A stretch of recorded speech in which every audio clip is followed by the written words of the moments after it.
started recording. All right, this is Stephanie Clark. I'm the State Archivist and the Chair of the Public Records Advisory Council. Today is October 7th. We are meeting together today with a few agenda items. I'd like to keep things moving as quick as we can through my first couple of agenda items to get to what I think most people are here for. I will let people know who has joined. We have Emily Harris, Steve Suo, Scott Winkles, Rob Bovet, Mark Landauer, Sharon Khosravi, Tony Hernandez, Adam Crawford. We have Ginger McCall today. Hello, Ginger. And if Les or Michael join the call, please let me know. So my first. This is what? Oh, hello, Les. This is Les. I'm here. Nice to hear from you. All right. Do we have Michael? No Michael yet. All right. Well, I'm going to go ahead and get started. If I could have someone please motion to approve the agenda. So moved. This is Mark. Hi, Mark. Thank you, Mark. Can I get a second? A second. Thank you. All those in favor? Aye. Any opposed to approving the agenda today? No. Okay. The next item, I did send along the previous meeting minutes. They have been posted up on the website. I hope people have had a chance to look at them. If so, and if you'd like to go forward with approving the meeting minutes,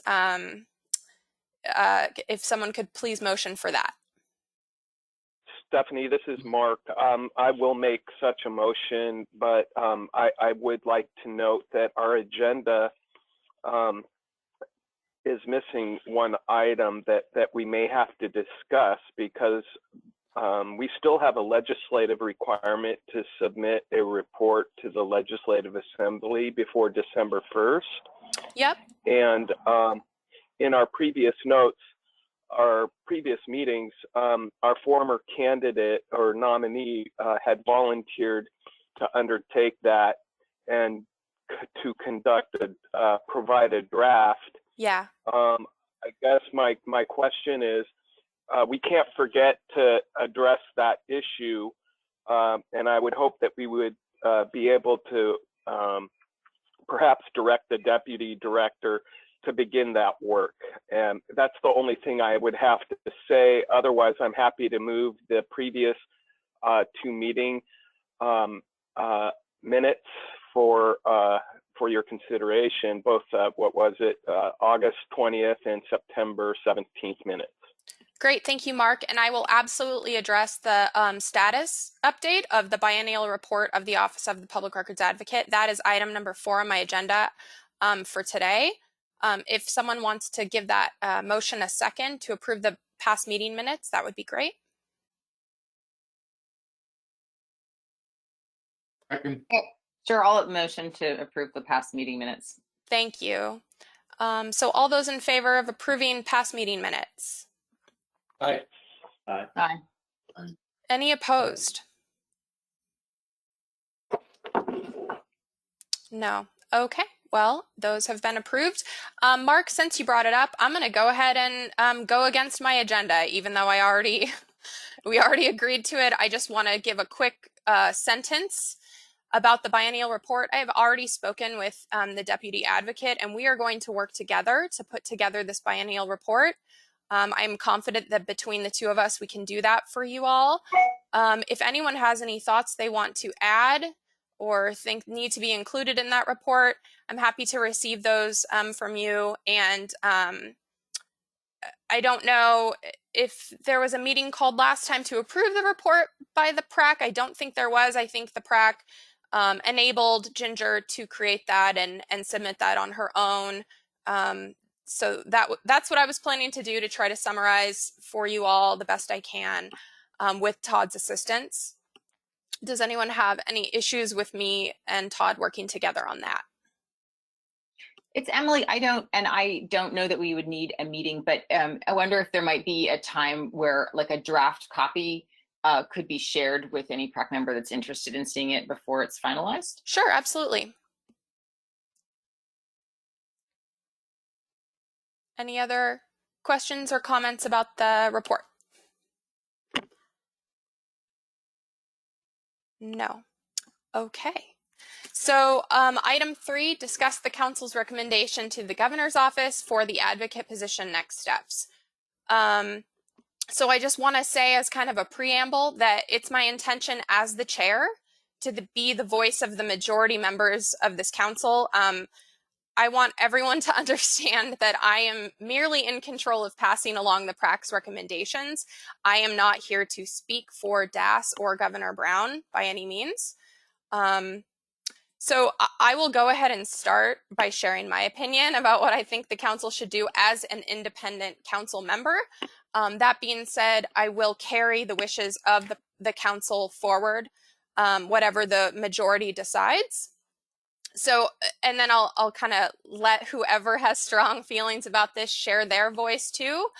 And I'd like to hear, obviously, from members of the public too that are here who have joined us to share their opinion. So I'll start by saying that my personal preference as a council member is to ask DAS to appoint Todd Albert as acting advocate until the legislature can fix this bill during the long session. I personally think it would be a mistake to appoint a permanent advocate while I do not believe the law reflects the deeper independence, reporting structure, and budget process that I assumed were in alignment with the will of this council. I understand, of course, that this means the secretary or her designee would be the chair until such time as a permanent advocate is selected and confirmed by the Senate. If I do continue to act on behalf of the secretary after our upcoming election that we have coming, I'm willing to take on the extra work needed to advocate for the PrAC's legislative agenda during the long session in 2021. So that's my personal council member opinion. I understand that there are going to be a diversity of opinions here. So I'd like to go ahead and open it up. And if people are talking over each other too much, I'll try to call on people as best I can. Would anyone like to share first what they're thinking? I have a, Mark? Go ahead. Thank you, Stephanie. So it would, I'd like to try to understand your approach to this. So your approach would be to ask that Todd serve as the acting and hope that the Legislative Assembly will address the bill that we have been working on for some time, with the hope that it is passed and enacted fairly quickly, so that then the PrAC could begin a whole new interview process. Yes, Is that correct? Correct. That is exactly what I'm saying. I understand that that is probably not the opinion of every council member. Right. Thank you, Scott. I will add you to the speakers queue. Yeah. So from my perspective, I believe we still have two qualified candidates.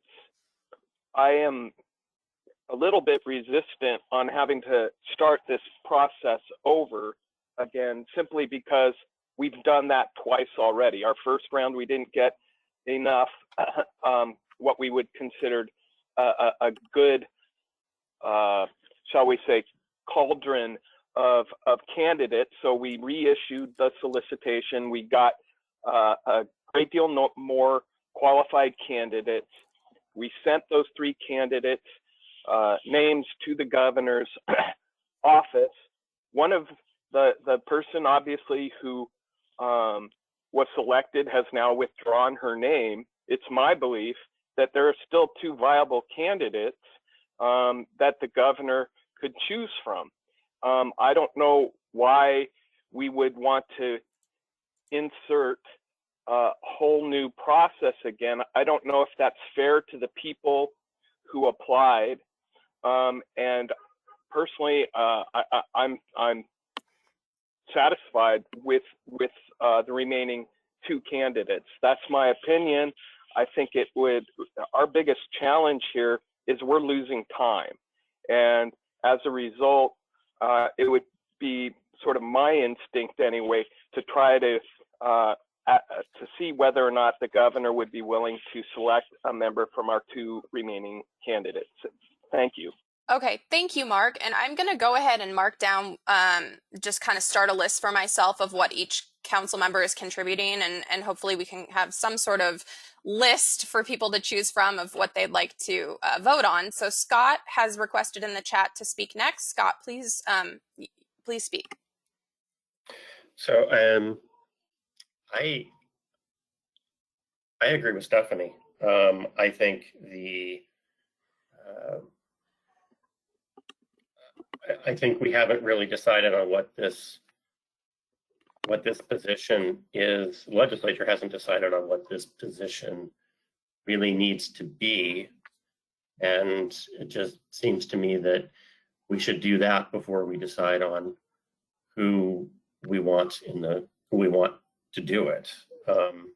I guess I do have a question. If the statute allows, and I don't recall from 17 or any of the changes, if the statute allows for an interim in the way that's been described, so that question would have to be answered. But you know, the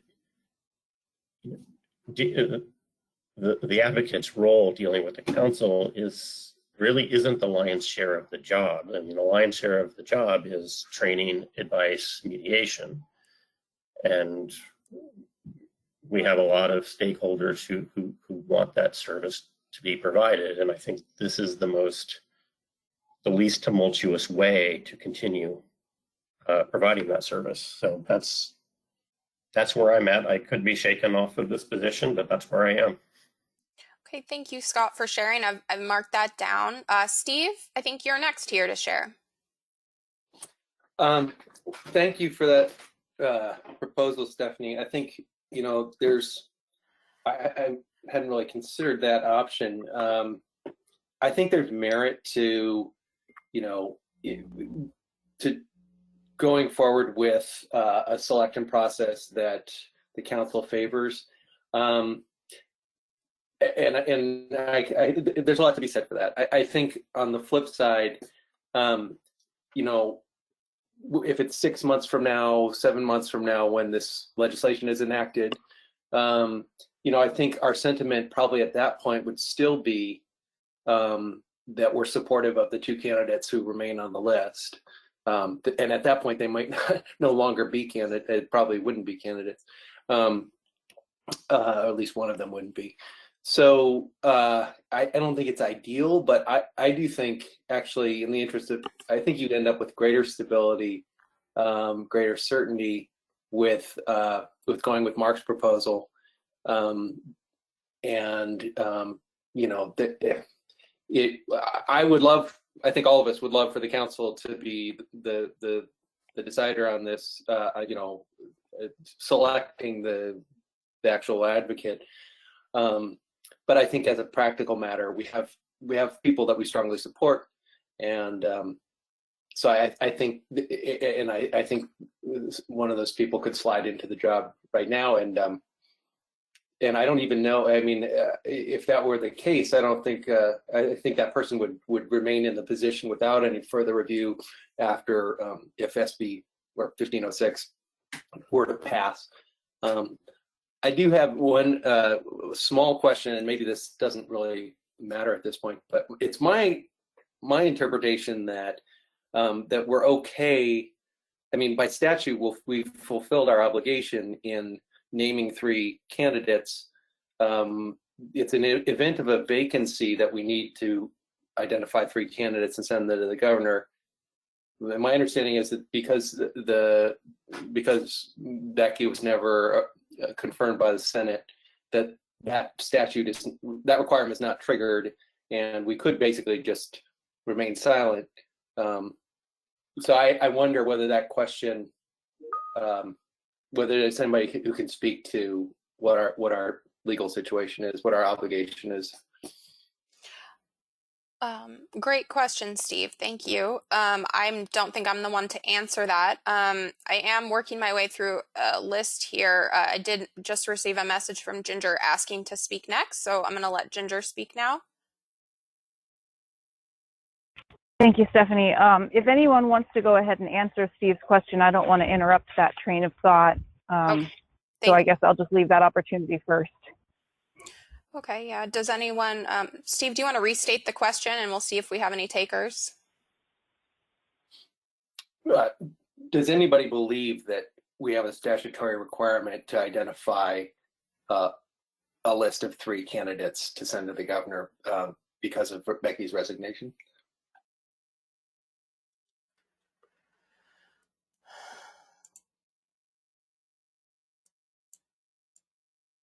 Hmm.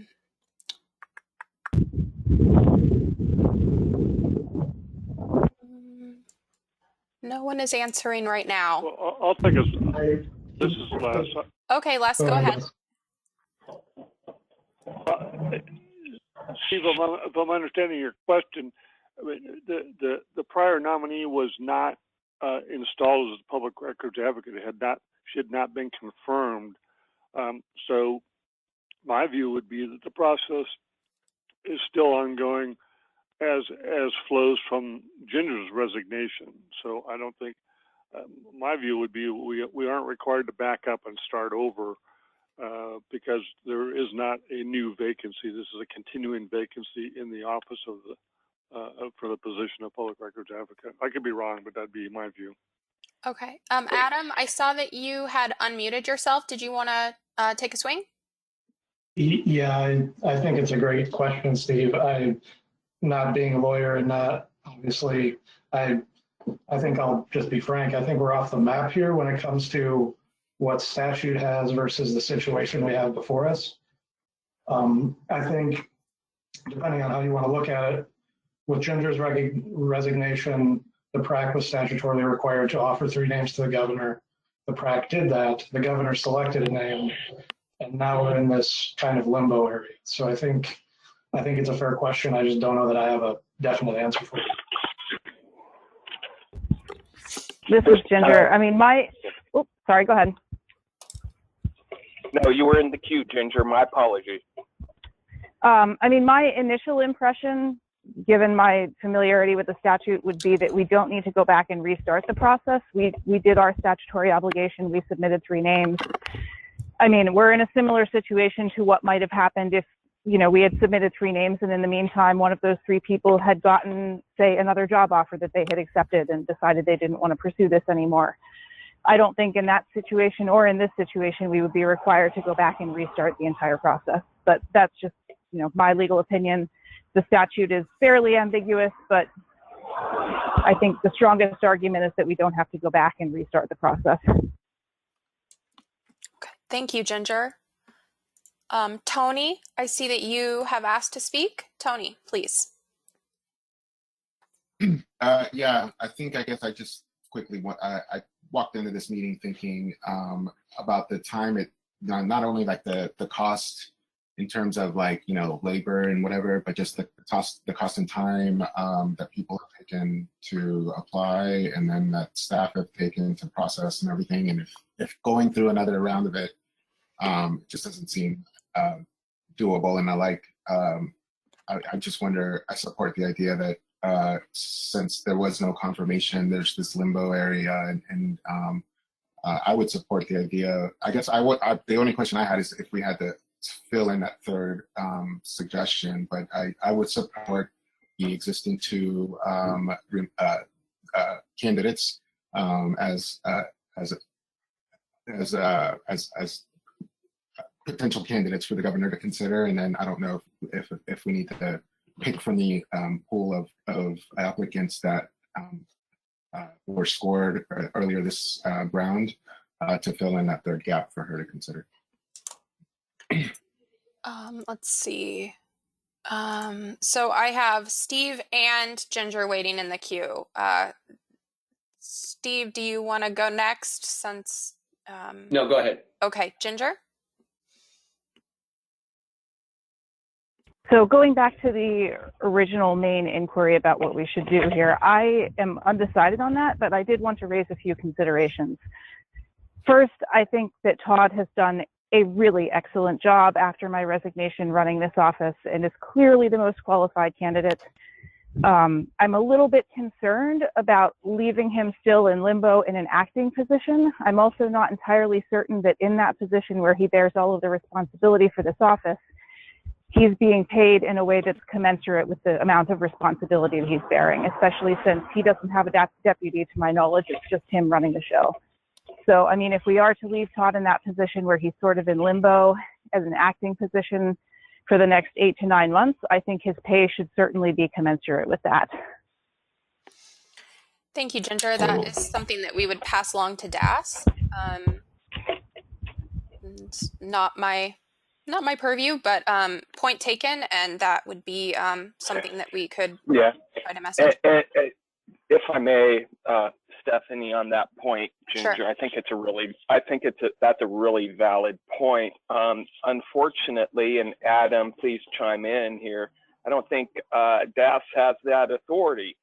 They can only increase, if I understand correctly, and this is where I'm going to need your help, Adam, is that the personnel rules, if I understand them correctly, only permit a 10% increase in salary for an acting director or head of office.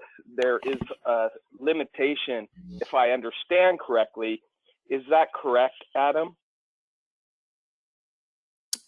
Adam, go ahead. Hey, Mark, and everyone else. So yes, there's basically, we are not allowed to pay folks outside of their class above and beyond a certain percentage. I can't speak intelligently about whether or not that percentage is 10% or a 5% work out of class sort of thing. So certainly can circle back with the group when I know more, but yeah, we're constrained to a certain degree. So to follow up on that, Ginger, I completely agree. Having been an acting director at one time, it is very difficult. He's doing two people's work now, and I really relate to that conundrum. So to some degree, this sort of puts me back to the point of wanting to recommend. And by the way, I agree with the folks who believe that we don't have to go through a whole interview process again. The mere fact that she resigned, we have still fulfilled our statutory role. There are still two viable candidates, and it would again be my preference to get this done and behind us. Thank you for that. Okay, thank you, Mark. I have 2 people in the queue. Steve, would you like to speak? Emily is also asking to add something on this topic. Do you have something on this topic, or should Emily go next, Steve? Yeah, let Emily go next. I'll come back. Okay, thank you. Emily? Thank you. I just wanted to clarify, my memory serves me right, when Todd was acting director after Ginger resigned, what did his salary change during that time? Does anyone recall? I don't know are we putting him on the spot for is this a private personnel matter? I don't know. I don't mean to put him on the spot, or I mean, obviously his salary is a matter of public record. So yeah. to that end, but just because I just wonder if there is if there's precedent here that it's useful. Okay. Yeah, I can't answer that. Let's see. I think so. This is Ginger. Okay. Oh, sorry. Go ahead, I can kind of answer that question. Typically, when someone is acting, there is the availability of some salary increase, but it's not going to be enough of an increase to make, to my knowledge, it's not enough of an increase to make a salary that would be commensurate with what I was getting as the advocate. Thank you, Ginger. We just want to double check that if it's useful, because I just remember some conversations about this over the summer. So anyway, but understanding that that's the known practice, to not pay the full salary of an acting director, a full director salary. But I remember this was an issue that came up over the summer. Okay. Thank you. I'm going to go back to my list here. Steve, you've been waiting for a while. Sure. So what you were getting at, Stephanie, in your suggestion that, you know, we wait to have the council select the next person. I mean, there's sort of a happy medium here, I think. We had one person who pulled at the top consistently out of the candidates we interviewed. Yes. And that's a person who has been doing the job, I think, effectively. And I agree with what Ginger's said. So it's not binding on the governor, but we could certainly, as a council, choose to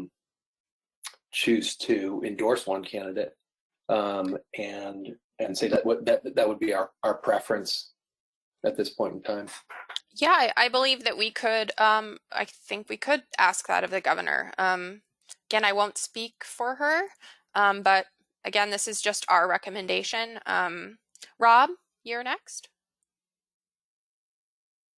Thanks. I kind of view it the way quite a number of you have viewed it, maybe with different words, but the same effect.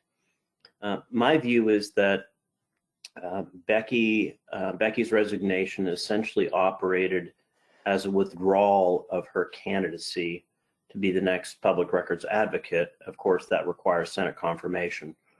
So I think the status really is the governor has 2 more candidates on her desk that she could appoint from our list.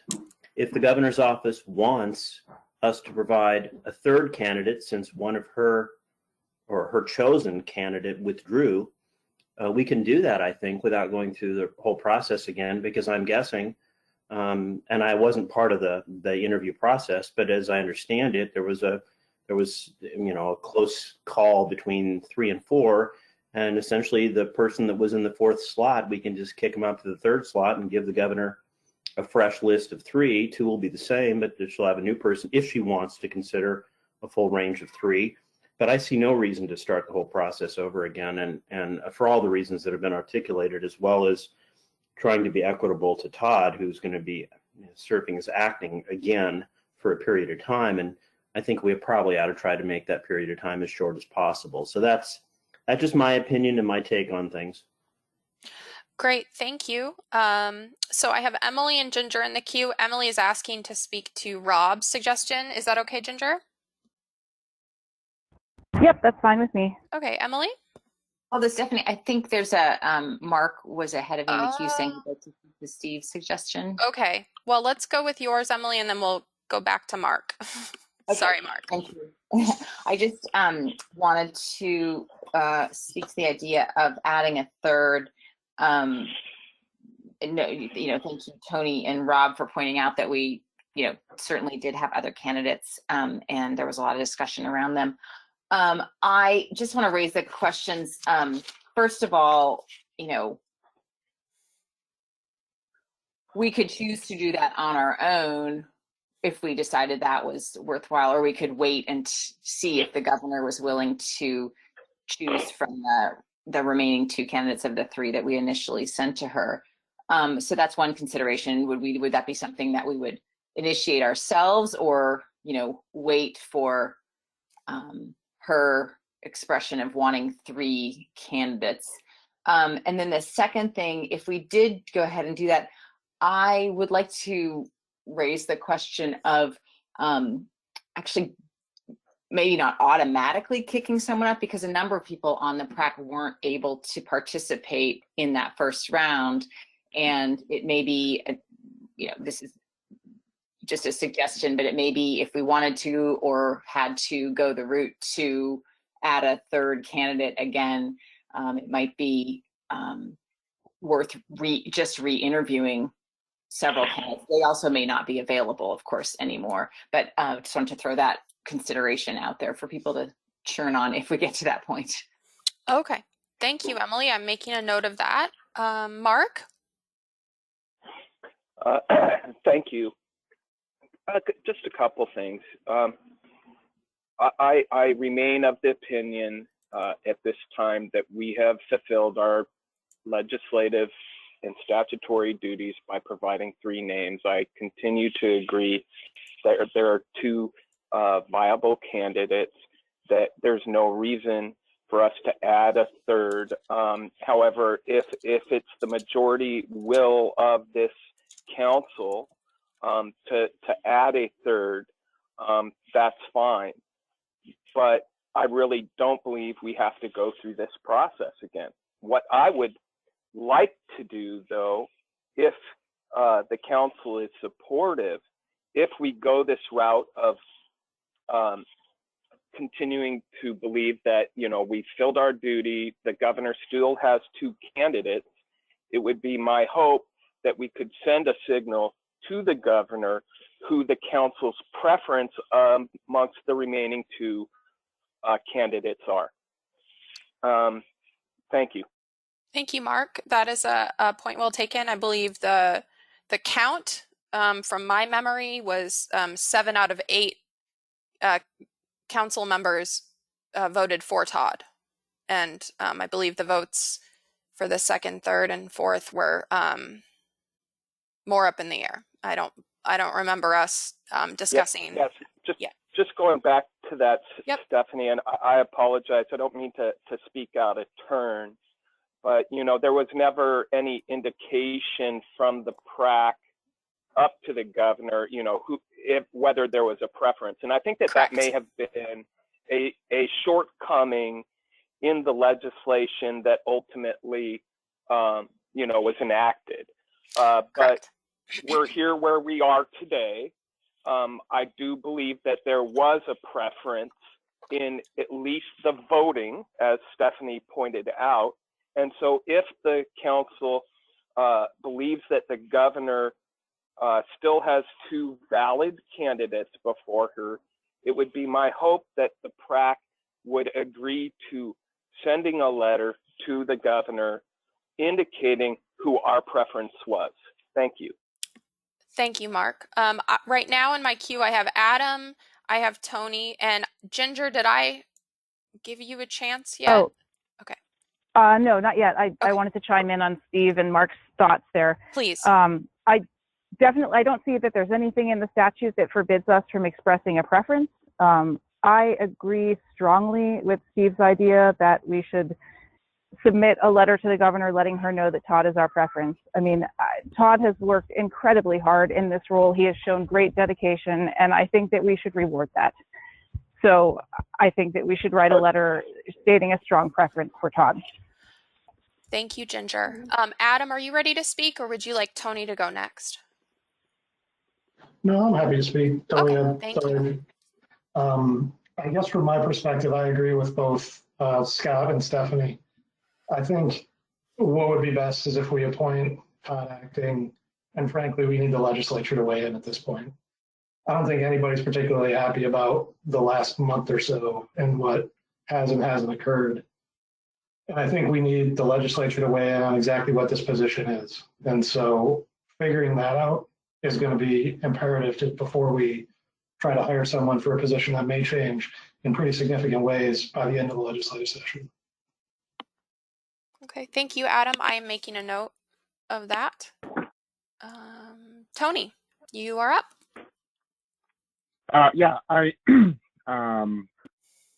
I totally support Todd as well. When I brought up the question earlier, I hope I didn't intend or imply that I wanted to go through a process of filling in that 3rd and making more interviews. I was hoping to avoid that. I agree with Ginger, and I keep thinking about all the trainings that keep that Ginger and Todd have talked about that get filled up with people that are interested to learn more about public records laws. And with Stephanie's idea to try to get him, back to work fully, maybe during the session, but make him acting advocate is the quickest way to get service back is what I want to vote on. I support the idea of sending a letter to the governor endorsing Todd.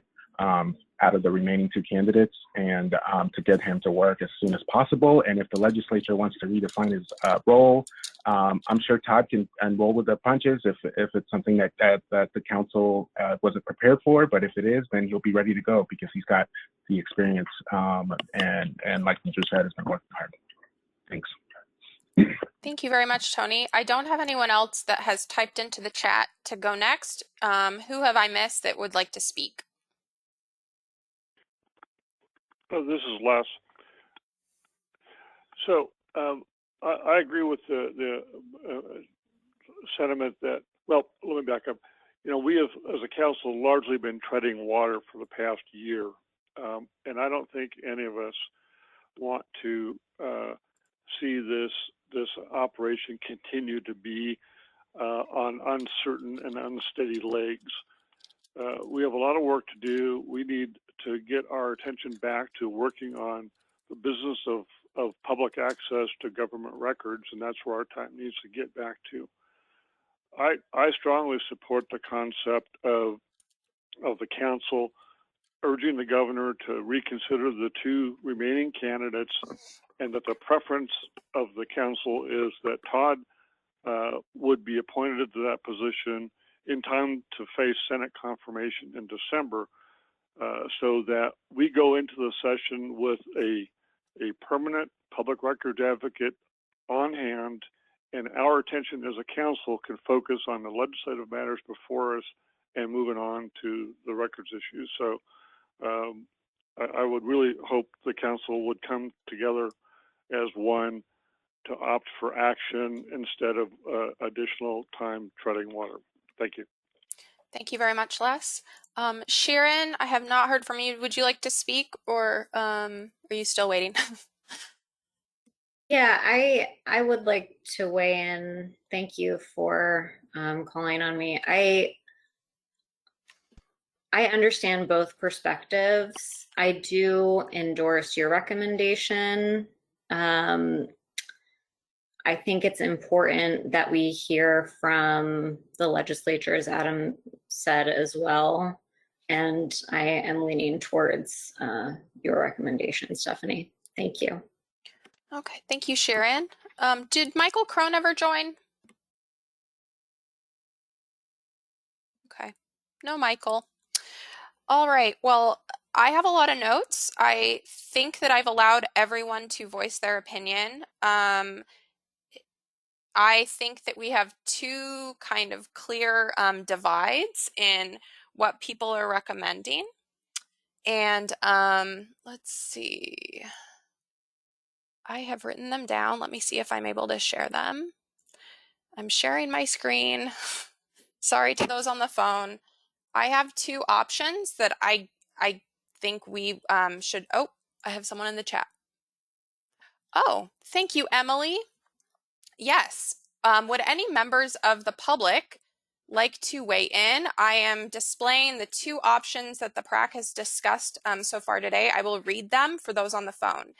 Number 1, ask that DAS appoint Todd Albert as acting advocate to get us through the long session, waiting for the PRAC's independence bill to pass and running a fresh recruitment after that time. That's option 1. Option 2, send a letter to the governor asking her to appoint Todd Albert as permanent advocate, knowing he would have to go through Senate confirmation. So those are our 2 options. I'd like to open that up to the public. Any members of the public wanting to speak today? Yes, I'd like to comment. Yes, please go ahead. Yes, thank you. My name is Scott Forster. Sorry I tuned in late. You might have already passed the minutes, but I did want to make the point first about the minutes that there's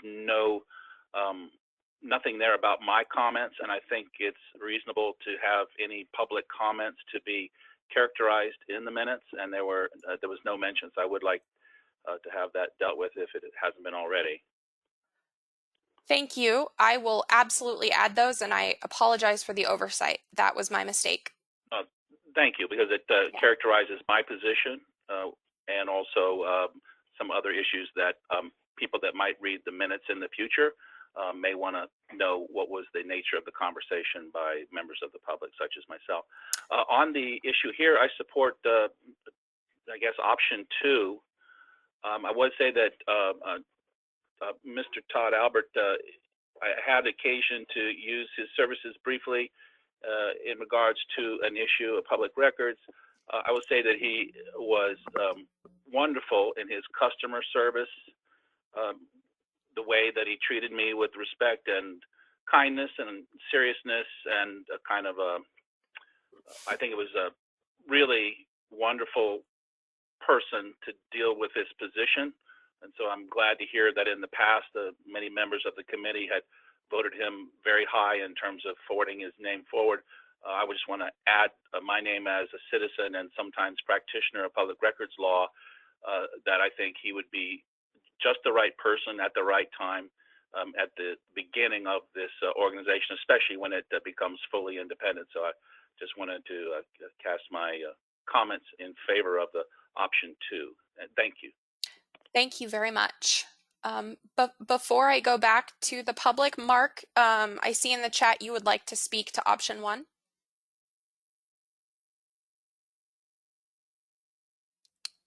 Thank you, Stephanie. I was having a little trouble with my mute button there, so forgive me, everybody. I want to point one thing out to everybody with regard to option 1, and I recognize that we were doing just fine with 1506 during the 2020 short session. It's my belief that bill would have passed.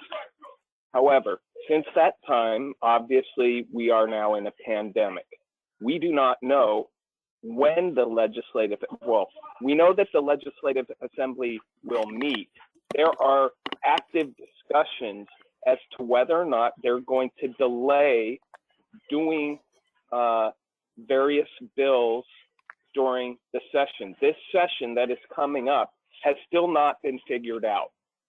And I point this out because there's no guarantee, A, the bill gets passed next session. Although I think if they do conduct a legislative session, it's possible that they can do this policy bill. But I think a lot of the focus is going to be on pandemic and fire-related recovery. There may not be enough oxygen left in the room to do some other policy measures, okay? And there's no guarantee that they will meet for the entire time or the timing of when that bill gets taken up. So I want to point out to everybody that despite the fact that, you know, we all believe there's going to be a legislative session, they have to have a legislative session to balance the budget. But after that, everything is still very much in question. So I do fear that if we take option 1 and it is not acted upon swiftly and signed into law, we are still in the situation we are today. Thank you. Thank you, Mark. Understood. I do have Ginger in the queue. I have Adam asking to respond to Mark's comments. Ginger, is it okay if Adam goes next? Yep, that's fine with me. Thank you. Adam, please go ahead.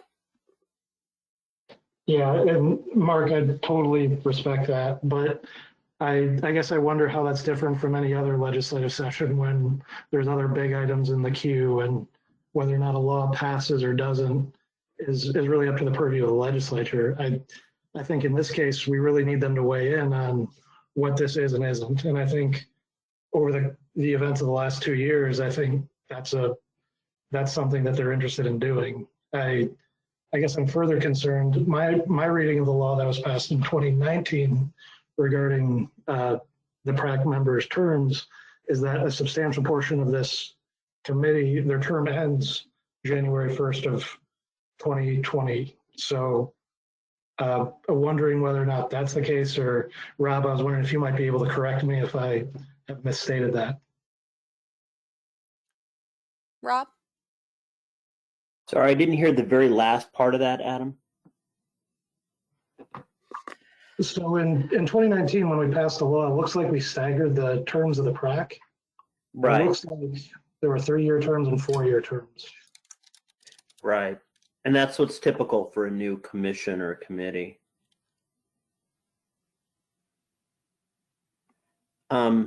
So do we know when, it looks like starting January 1, there's 3-year terms. So could you speak to when, or do you know? That's a little bit further down. Yeah, when those are up. That'd be a good idea. Is somebody tracking those? I guess is a good question. But can I ask Adam, why is this important? That the PrAC, the turnover periods of the PrAC in relationship to this decision? Because we may have a different PrAC in 3 months. We might have some turnover. I guess my other question, getting back to the issue of the day, those two options, I guess I didn't see the option that I suggested. Have we rejected that? Which is fine if the PrAC doesn't want to go there, but my suggestion is we basically just ask the governor to pick from the remaining list, which is not really either of those two. Yeah, Rob, I heard people bring that up, and then I feel like in my notes that quickly changed to people wanting to endorse Todd in lieu of that. Yeah, I think those are two different things. Yes. I would be fully supportive of number 2, but I think that might, well, I don't want to speak for the governor either, but basically she gets the call off a list, a short list that we give her. Number 2 isn't really doing that. If we told her, please choose someone else from the same list we gave you, I mean, Todd would be one of the 2, but I'm happy. I'm fine to support number 2. I just don't know that tells logically to me. Yeah. Yeah. Well, if I may, I do think that it's perhaps just misworded, Rob, because I think it was sort of, excuse my dog, I think it was that we send a letter to the governor saying that we believe you still have 2 very viable candidates, and then we would go on to say that it is our preference that you choose Todd Albert. And I could certainly support that too, but just calling out one of the remaining 2, I don't know, it just raises more issues in my head. Yeah, I think that's a really good point, Rob. And I think, as the statute says now, it is her decision. And I don't think there is, like, as someone said, there's nothing, it seems like, to preclude us from recommending one, but it seems that the next step would be, we think we've fulfilled our obligations and there are 2 remaining, fulfilled our obligations for all the reasons people have cited, that the confirmation never happened, et cetera. So that does seem to be the correct next step, possibly with an amendment of an endorsement that obviously she could choose to do with what she, accept or ignore, weigh to some degree. Yeah, absolutely. So I do have Ginger in the queue, but first I would like to read a comment submitted in the chat by Sean Green, a member of the public. I'm going to read this so that those on the phone have a chance to hear it. Given that the governor has committed to the independence of the PRA and the proposed changes to have PrAC select the PRA, it seems not only reasonable but preferable that the PrAC signal a preference to the governor. Todd was the only candidate that had near unanimous support, with only 1 member of the 8 PrAC members who participated in the interview process who did not have him on their top 3 list. Thank you, Sean, for your comment. And now I'm going to ask Ginger to speak. She is next in the queue. I just wanted to second several things that have been said. First, from our first member of the public about Todd's customer service, I received consistently excellent reviews from everyone that Todd interacted with in his work as the Deputy Public Records Advocate. And second, to the second comment, I do think that the best idea is to try to create some certainty here to actually have an advocate and not just an acting advocate. And I think that Mark's point about the legislative uncertainty is very well taken. It is entirely possible that not even on the merits of this bill, the bill will perhaps not pass in the next legislative session, which leaves the council in a lot of uncertainty and leaves us with potentially new council members starting with a responsibility to weigh in on this interview process without having actually been in the council and worked with Todd or with others before, I think that it also leaves Todd in a difficult position of being indefinitely acting, which to me seems very unfair, given that he's not being paid the salary that's commensurate with the amount of responsibility he has. I'm not entirely certain if the statute even allows him to hire a deputy in his acting position, which means that not only is he taking the role of the public records advocate, but also the deputy. So he can't, create more staff in that office in a way that will allow him to disperse the workload. And that is an extraordinary amount of responsibility. So I really am feeling strongly in favor of number 2, with the caveat that I entirely understand the reasons and motivations between option 1, but I just think as a practical matter, it would be really difficult to leave Todd hanging in that position, and it also just creates a lot of uncertainty for the office itself. So that's all. Thank you. Thank you, Ginger. Steve, I believe you're next. I think we're really at a very precarious moment in this experiment that was initiated in 2017. We've spent the past year in kind of suspended animation, as Les indicated, not getting to do the stuff that we all would like to be doing in terms of transparency and public records law. And so I really worry that the additional wait, however many months it's going to be, for the legislature to weigh in again on this, I think it's going to have serious consequences. And I'm speaking as somebody who's one of those whose term ends in January. It's a real serious consideration about whether we want to seek renewal of our terms. For we as a council have this uncertainty hanging over us as well, and we really just don't know what this office is going to become, because we haven't had somebody in there long enough to make it into the thing that it should be. And so I would be pretty unhappy if we went for number 1. Okay, thank you, Steve. I do have a message from Emily that she would like to speak now. Please go ahead, Emily. Sorry, I was unmuting. Thanks. I wanted to acknowledge Mark's experience with the legislature and that reality check that we don't know if it will pass. We had expected a different outcome. We had expected it to pass last time. And I do worry about a situation where we are, waiting for clear direction from the legislature, because if there is no action, I'm not sure what the appropriate interpretation would be. Does that mean that they really want to keep the bill the way it is, the law the way it is? Does it mean that they didn't have time to take it up? Does it mean so? I think we would just remain in limbo. And I think that if we think about our ultimate responsibility, it is to members of the public and the process process of helping government employees know what their responsibilities are, help the public understand what the process is, and move on toward increased democracy and transparency in Oregon. So I do very much fear a situation of limbo. And I think that reality check of the legislature is well taken. I also wanted to just give a nod to what Tony mentioned about rolling with it. Things may change in this session, but right now we are in a hiring process where we're hiring under conditions that we as a council didn't want. We wanted the bill to have passed last session, and we're rolling with it. And I think that Tony's assessment is correct, that we would be able to roll even with changes if they were made to this law during the legislative session. Thank you. Thank you, Emily. I want to see if we have Senator Thatcher or Representative Power on the phone, and if you had any thoughts, either of you. I know it's a busy time of year for people. I don't see either of them on. Just wanted to see if they were one of the unidentified callers.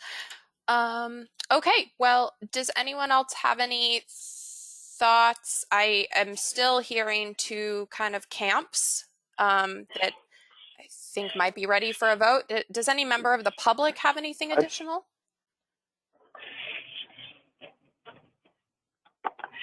No. Members of the public want to share? Mark? Thank you. I'd like to make a motion, and it was really sort of along the lines of what Les had outlined previously.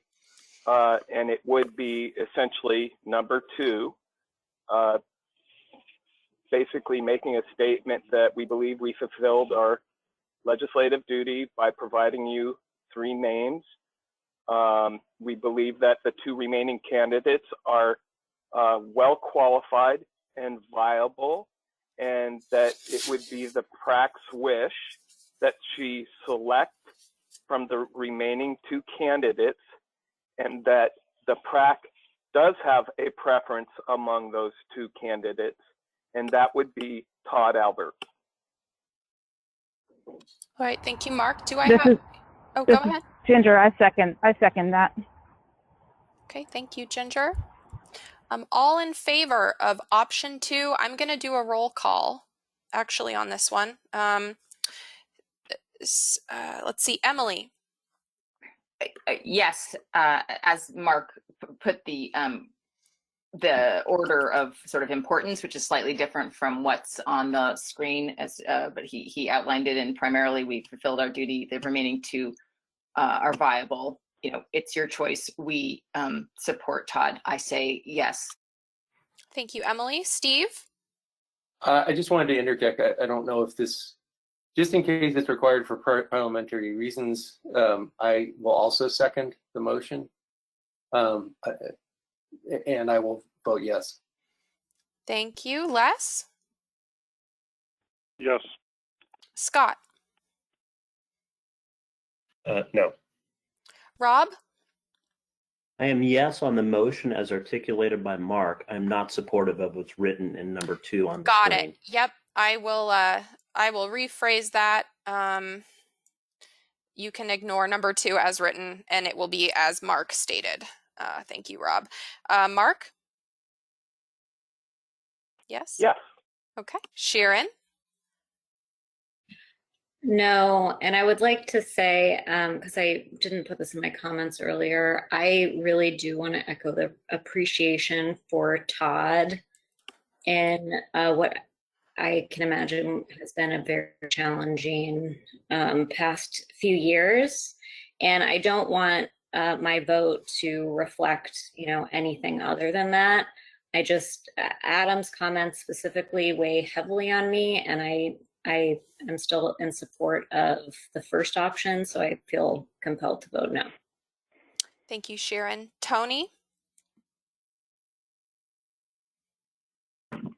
I'm going to vote yes. And just for the record, and I don't know if I'm understanding correctly, and that happens often with me, but, I'm one also of the people that is, whose term ends at the end of the year, and I don't exactly know what the process is of being selected again. So it's been 4 years or 3 years, however long, and we haven't even been able to select a public records advocate. And so hearing the notion of let's just wait and see for the next session and a new council is to me a little hurtful, because I may not be here, and so I'll walk away just kind of figuring out, well, that was a great use of 4 years, and so I at least want to make sure that there's a public record advocate in place before my term is up. Thanks. Thank you, Tony. Adam? No. Okay. Ginger? Yes, and I do want to say I agree that this office needs some stability, and I wanted to piggyback on what Tony just said. I think that this is an important legacy of the current PRAC in its current composed form before people's positions start turning over. So to create real stability in this office by making this a lasting position, I think is a very good legacy for all you folks who've done such hard work. Thank you. Thank you, Ginger. And I'm going to vote no, but I'm also going to echo Sharon's expression of gratitude to Todd. I know it has not been easy. And from, reviews I've heard from the public, you've been doing an outstanding job. So I want to thank Todd for his service so far. So I do have 1, 2, 3, 4, 5, 6, 7 yeses. So the motion does pass. So that means that I will be writing up a letter as the chair. Mark, would you like to provide any feedback on that, or does anyone from the reporter community want to provide feedback to me after I draft that up as well? Sure, I'd be happy to. Thank you, Emily. And I'm happy to as well, Stephanie, but I have great confidence that you'll knock it out of the park the first try. Thank you, Mark. Okay, thank you, Mark and Emily, for volunteering to help me out. So I believe I know what I'm to do as your chair. Steve, you have a question. Yes, please go ahead. I just want to clarify. You said it would. Could you state the vote count again, please? Yes, it's 7 yeses and 1, 2, 3, 4 noes. And Michael is not here. So that was all voting members. Yes. Of the council. Except for Michael, who's not here. Okay. Thank you. Yep. All right. Does anyone have anything else to share? New business, anything? Otherwise, I will get started on that letter. Sorry, Stephanie. Just wanted to make sure we did come to a final decision on the report. I believe that we did, but I just want to make sure that we have a plan going forward on the report due December 1st. Yeah, absolutely. Thank you, Mark. My plan for the report is to basically fill in as Becky had promised to do as the chair. And I believe Becky was going to be working with Todd. And so I will instead work with Todd to finish up that report as quickly as we can, because we are in October and it's due December 1st. So really, Todd and I will be looking to, summarize the past 2 years for the legislature and report out, I think he's already started to gather stats of what the office has accomplished. And it says that we're allowed to make recommendations on legislation that we'd like to see. And I believe I understand where the PRAC sits on that front right now. So, and Thank you, Stephanie. I just want to make sure we had that all tied up, and so I'll shut. Oh, no problem, Mark. And if anyone has thoughts about what they would like to see in that report that they'd like to pass along to me, please go ahead and do so. If everyone would like me to, I'm happy, if I feel like it's becoming something that needs a discussion, I'm happy to call a meeting later in November, to review that report if I am still the chair. Oh, hello, Pete. Yeah, please provide public comment now. Thank you. Okay, thanks. I just wanted to say that I'm listening in because I think the work that you all are doing is full of so much promise on an important subject.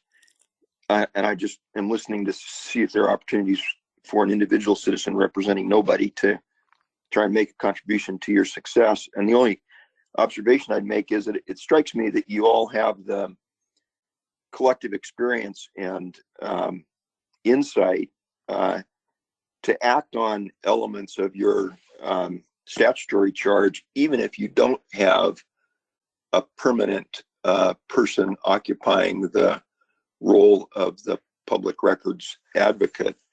And I just encourage you as a listener and observer to look, for example, from your own resources to identify inefficiencies and inconsistencies in the applications of the law.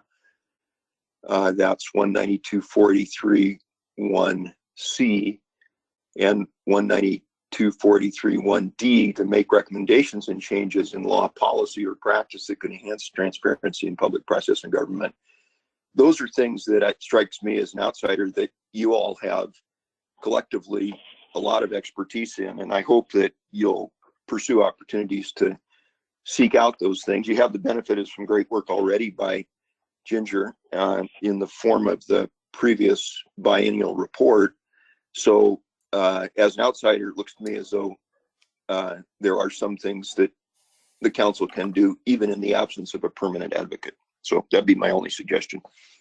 Thank you, Pete. Mark, please go ahead. Well, first of all, I don't know if everybody on the PRAC knows who Pete Shepard is, but Pete Shepard is a very, very distinguished individual who was Deputy Attorney General at one time for the state of Oregon. So I want to, first of all, acknowledge you, Pete, and your great wisdom.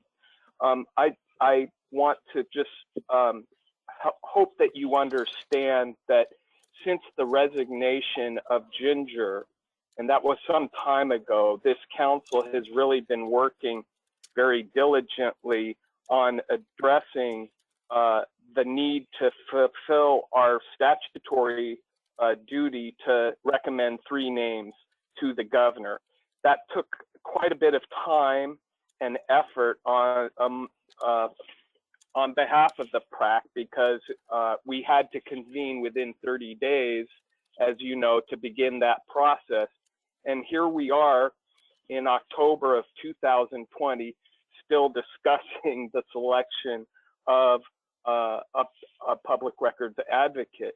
I do think, though, that we have all made commitments to one another about doing the work that you're inferring about. But because of our work and trying to get to the point where we have a new advocate, we just have not been able to do that work. And I remain committed. I'm sure the rest of the members of the PRAC remain committed to doing that work. But you know, we have spent quite a bit of time on this topic, and it really has consumed much of the oxygen that we can breathe. Thank you, Mark. Does anyone else have any other comments? Members of the public, PRAC members? It's Emily Harris. I do have a question with this issue of people's terms ending in January coming up, and Tony's, desire to clarify the process, and mine as well. My term's not ending this January, but would the people need to be nominated and confirmed in December to be able to continue participating as members of the PRAC come January, or is there someone who can clarify that? I do not know. Does anyone know the answer to that? Otherwise, I would refer people to Mary Moeller, the executive appointments person for the governor's office. Adam, Rob, anyone? Because it does seem to me that if a bunch of terms are ending in January, we'd certainly want those positions filled. And I guess ideally in a December process. Anyway, I can find out more. But does anybody have any thoughts on that or any knowledge?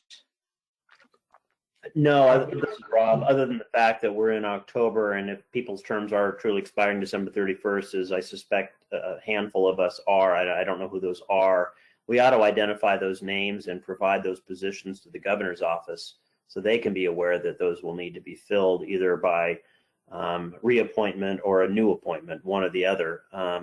So somebody ought to dig those names up and flag the governor's office, but I'm not sure who wants to do that. I can do that. This is Stephanie. This is Tony. I'm pretty sure I'm one of them because I remember when we started, when it first came up, just remembering, I'm like, oh, I'm one of the short ones. So I'll make that easy. Yeah, I will. Sure. I will figure that out, and I will reach out to the governor's office and let them know, and the people that I determine whose terms are up. I will also obviously reach out to each of you. Thanks, Stephanie. Mm-hmm. I would like to comment, please. Sure. Hi, Scott Forster again. Thank you. Madam Chair and council members, just back on the minutes for just a second, and maybe a suggestion for future efforts going forward. I would like to propose that the minutes actually incorporate by reference the videotape and or audio tape or both. That's number one, so that minutes are obviously a summation of what happened. I do want to just put forward that under ORS 192.650, recording or written minutes required, under subsection D, it says the substance of any discussion on any matter. So if you think of it as when you have an agenda item and people are taking different positions or multiple positions, that the person should be identified and their general position. Obviously, that won't substitute for actually seeing the video or hearing the audio, but it's basically like an executive summary.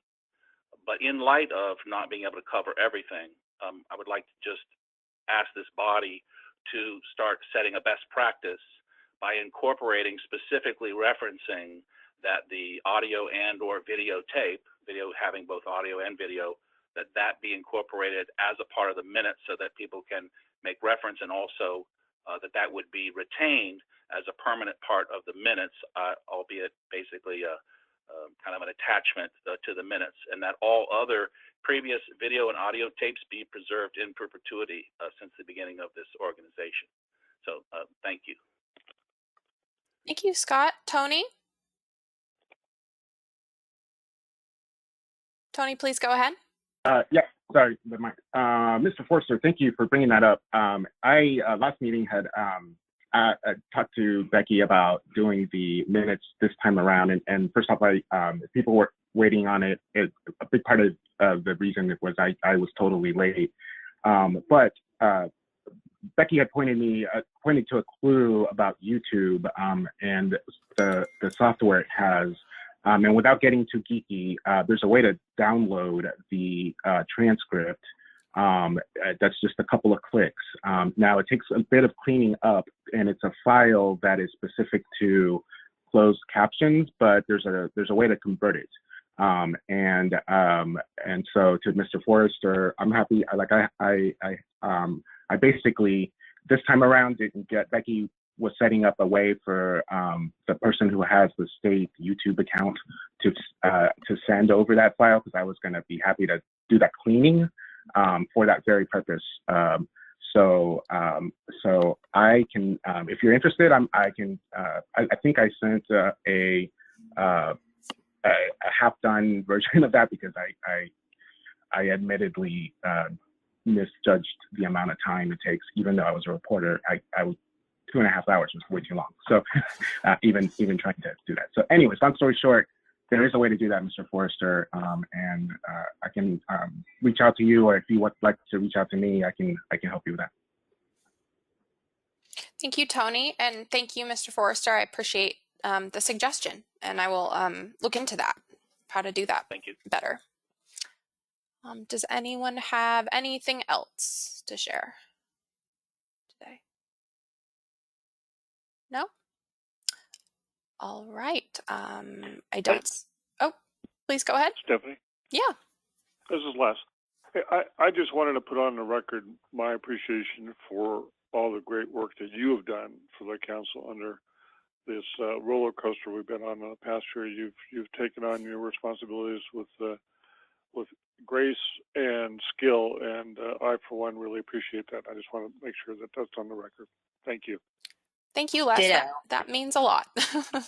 I'm doing my best, and I appreciate the crash course that all of this has been, and I appreciate all of your patience with me as I'm trying to figure all of it out.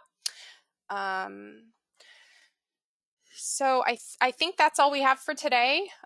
If someone would like to motion to adjourn, I'm happy to. So moved. Thank you, Mark. Second. Thank you. All those in favor of adjourning for today? Aye. All right. Any opposed? All right. Seeing none, I'm calling it at 2:15 today. Thank you, everyone, and stay tuned. Thank you, everybody. Thank you, Stephanie. Thanks. Thank you.